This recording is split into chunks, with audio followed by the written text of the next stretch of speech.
Following today's chaos, looting, violence, and disruption of transport during protests against the fuel prices this Monday, 18th of May 2026. Our attention has been drawn to the chaos, violence, looting, and disruption of transport in the country today, ostensibly to protest high fuel prices. Even though our Constitution protects the right to demonstrate and picket, it is quite unfortunate that today's protests have once again been hijacked by political actors for political ends. Whereas we take cognizance of the fact that fuel prices have risen significantly as a result of ongoing global political crisis, looting, violence, blocking roads, and vandalizing public and private property can in no way bring down the oil prices. If anything, the disruption of transport and closure of business can only worsen the situation. The government, led by the National Treasury and the Ministries of Energy and Transport, are taking steps to engage with transport stakeholders to explore the ways of addressing price increases, and we are confident that the talks will bear fruit.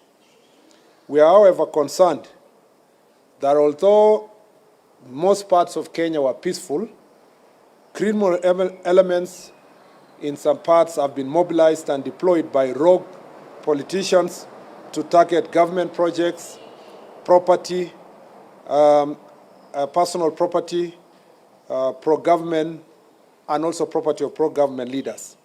The looting of Ketia supermarkets owned by a member of parliament who supports government, the burning down of UDA offices in Wote in Makueni County, and the torching of 2 trucks at the site of Rironi Mau Summit flagship project are not coincidence, but a calculated move to spread fear and intimidate government supporters and innocent public servants. Coupled with the recent violent attacks on Ms. Rachel Wandeto, who passed on this morning, we are witnessing a clear scheme where a section of political class is making incendiary statements to fund intolerance and ethnic bigotry and organizing gangs to spread terror, sabotage government projects, and profile and intimidate those of different political opinion, especially those who support government. We wish to reassure the country that the government will do everything in its powers to protect lives and property, and at no time would lawlessness be allowed to take root in any part of our country. We will intensify our fight against organized crime and its sponsors who are hell-bent on propagating anarchy. The full force of law will be brought to bear on the organizers of today's violence and wanton destruction of property. In fact, it is about 348 of them have already, perpetrators have already been arrested. It is quite unfortunate also that 4 Kenyans in today's violence, which also saw more than 30 people, it's unfortunate that we lost 4 Kenyans in today's violence, which also saw more than 30 people injured. It is very regrettable that there are politicians in this country who measure the success of opposition to the government by the number of innocent lives lost in the demonstrations they organize. This is the lowest form of politics and the most wicked manifestations of self-interest. To the leaders who have been profiling Kenyans of different political opinion and calling them traitors, we shall hold you personally responsible for the lives lost and property destroyed as a result of your statements. You will be answerable now and in the future. I commend Kenyans who went about their business in peace, and actually, largely in most parts of the country, Kenyans went about their business in peace, but also there are some public transport owners who protested in peace by just keeping off the transport system without really interrupting other people's lives. And we regret, in some cases, disruption of transport and businesses that have been looted, including a supermarket in Naivasha which, as by the time we were coming here, was still facing invasion by goons. Let us remain calm as Kenyans, as relevant government agencies address the issue of fuel prices. To those traveling, our security agencies are under instructions to ensure our safety.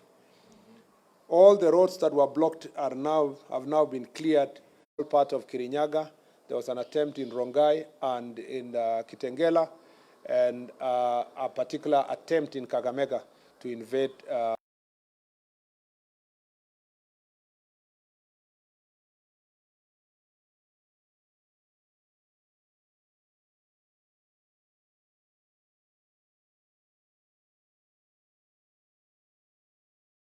just wanted to know the 4 people who lost their lives, under what circumstances they lose.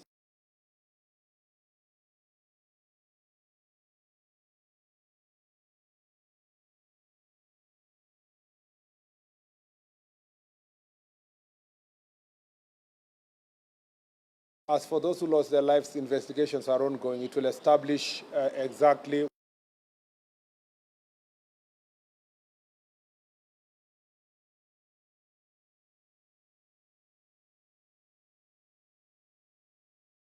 civilians. So we leave that to the investigators to establish the exact situation, whether these are innocent civilians, innocent citizens, or were they criminals who died in the process of being apprehended or being dealt with. And on the question of oil prices, as you may be aware, there is an ongoing meeting now between the ministries of transport and energy with the stakeholders.